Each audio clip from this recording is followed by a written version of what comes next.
Hello friends, welcome back. और हम आज देख रहे हैं डिसोजा चॉल स्टोरी का पार्ट 2। अगर आपने इससे पहले की स्टोरी नहीं देखी है तो डिस्क्रिप्शन में दिए लिंक पे क्लिक करके जरूर देख ले। वैसे अब तक की कहानी में हमने देखा कि रॉकी और ईशा डिसोजा चॉल पर हॉरर स्टोरी बनाना चाहते थे और उन्होंने ड्रेस बना के शूट की तैयारी कर ली। फिर आगे क्या हुआ, आइए देखते हैं। फिर वो लोग रात होते ही उसी जगह पर पहुंच गए। रॉकी ने अपना कैमरा सेटअप किया। ऑल सेट है ईशा। ठीक है, फिर मैं ड्रेस चेंज करके सामने से आती हूँ। रस्सी तैयार है ना? ऑफ कोर्स, घाबरू नको, अपन है। बाकी मुझे तैरना आता है। रेडी रह, आती हूँ।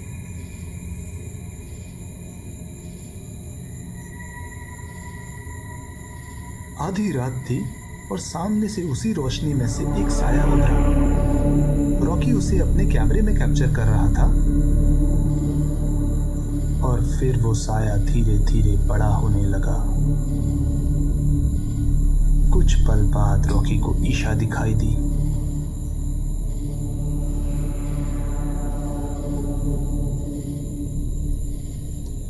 वेल डन ईशा, एकदम भन्नाट लग रही है।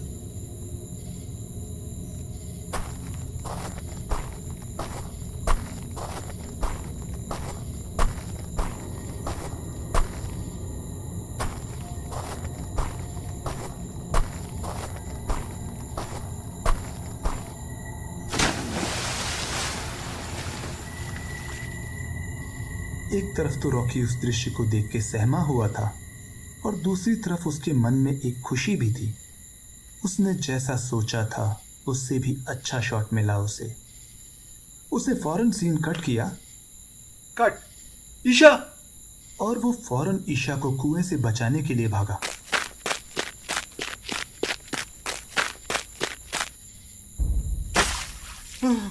ईशा, बाहर आ ईशा, रस्सी पकड़, रस्सी पकड़, रस्सी पकड़ ईशा। पर उसकी बात का जैसे कोई असर ही नहीं हुआ। वो रस्सी वहीं स्थिर पड़ी रही। ईशा, प्लीज रस्सी पकड़, बाहर आ। और फिर तभी तभी कोई हरकत हुई। रस्सी पर वजन पड़ा और रॉकी समझ गया कि ईशा ने उसे पकड़ लिया है।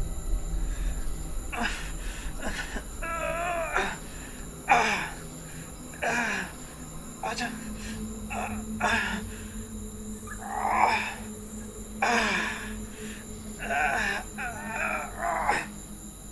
पर न जाने क्यों वो रस्सी इतनी भारी हो गई थी कि रॉकी उसे खींच नहीं पा रहा था।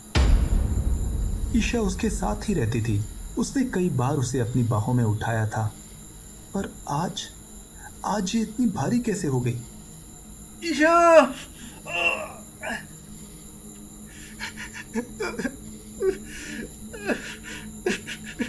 ईशा!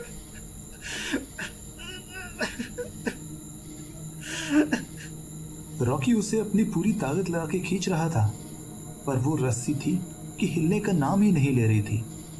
रॉकी की हालत रोने जैसी हो गई। उसे समझ नहीं आ रहा था कि वो अब क्या करे। पर तभी तभी उसकी जेब में रखा उसका फोन बजने लगा। हाँ? वो मुझे फोन कर रही है कुएं में से। रॉकी ने फौरन कॉल पिकअप की और वो बोला, ईशा क्या हो गया, कहाँ फंस गई? हाँ यार, फंस ही गई हूँ। वो क्या हुआ, मैं अपनी ड्रेस पहन रही थी पर पहनते पहनते वो फट गई, तो मैं ज़रा उसको सिलवा के आती हूँ।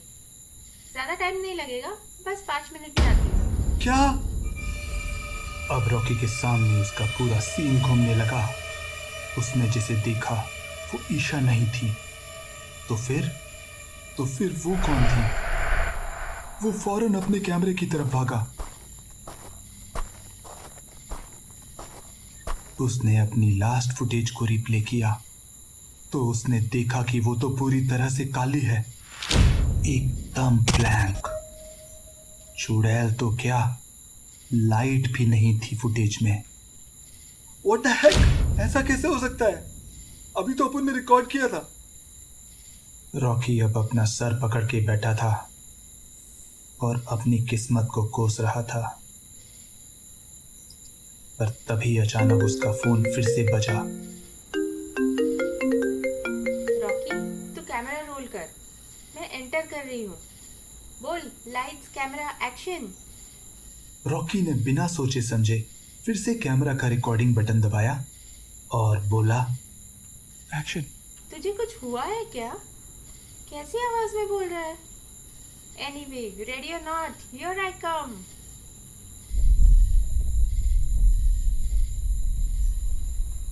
रॉकी अब जैसे किसी बुद्ध सा बन गया था। अब वो बड़ा होता काला साया उसे जरा भी नहीं डरा रहा था। और जब उसे अपने कैमरे में ईशा दिखाई दी तो उसने अपने कैमरे के जूम को 3x कर दिया और उसको ध्यान से देखने लगा। डरावने मेकअप में भी ईशा की आंखें रॉकी को बहुत सुंदर लग रही थी। ईशा अपना रोल सही निभा रही थी और अब वो लड़खड़ाते हुए कुएं की तरफ बढ़ रही थी। वो जैसे ही कुएं के पास पहुंची और उसकी दीवार पर खड़ी हो गई, पर तभी अचानक रॉकी के शरीर में जैसे करंट सा लग गया। वो एकदम से उछला जैसे उसे कुछ याद आया हो। नहीं ईशा, कुएं में मत कूदना। ईशा बस कुएं में कूदने ही वाली थी कि रॉकी की आवाज सुन के हड़बड़ा गई और वहीं रुक गई। अब क्या हो गया? प्लीज स्टॉप, वहीं रुक जाओ, डोंट जंप। पर क्यों? नीचे उतरो please. You spoiled the shot Rocky. मैंने कितनी मेहनत की थी। मुझे कुछ शूट नहीं करना, तुम नीचे उतरो फौरन। क्या हो गया रॉकी? ये तुम्हारा ड्रीम था। बिल्कुल नहीं ईशा, तुम बस वहां से दूर हटो। और फिर रॉकी ने आगे बढ़कर ईशा को अपनी बाहों में भर लिया। मैं एक पल के लिए घबरा गया था कि तुमको खो दूंगा। हाउ सिली यार, क्या हो गया है आज तुमको? ऐसे बिहेव कर रहे हो जैसे सच्ची का भूत देख लिया हो। तुम जल्दी घर चलो, मैं तुमको सारी बात बताता हूँ। और फिर रॉकी सदमे में डिसूजा चॉल के बाहर की तरफ ले गया। उसे जल्दबाजी में शायद ख्याल ही नहीं रहा कि उसका कैमरा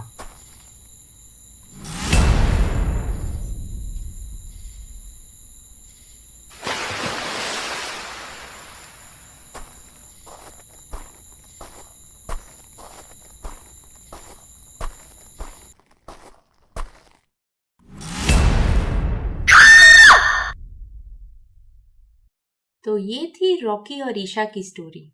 डिसोजा चॉल का रहस्य आज भी कोई नहीं जान पाया है। ऐसी बहुत सारी हॉन्टेड प्लेसेस हैं जहां साइंस भी हमें कोई एक्सप्लेनेशन नहीं दे पाती, जैसे भानगढ़ के किले की कहानी। ये इंडिया की सबसे हॉन्टेड जगह मानी जाती है और यहाँ कई डेथ्स तक हुई है। यहाँ शाम के बाद जाना तक वर्जित है। मेरी एक कहानी है इस पे, आप जरूर देखना। और मैं आपके लिए अगले हफ्ते एक मजेदार स्टोरी लेके आऊंगी। अगर आपको मेरी स्टोरीज अच्छी लगती हैं तो लाइक एंड सब्सक्राइब कर सकते हैं और फिर मिलते हैं नेक्स्ट वीक। तब तक के लिए कीप वॉचिंग थ्रिलर टेल्स।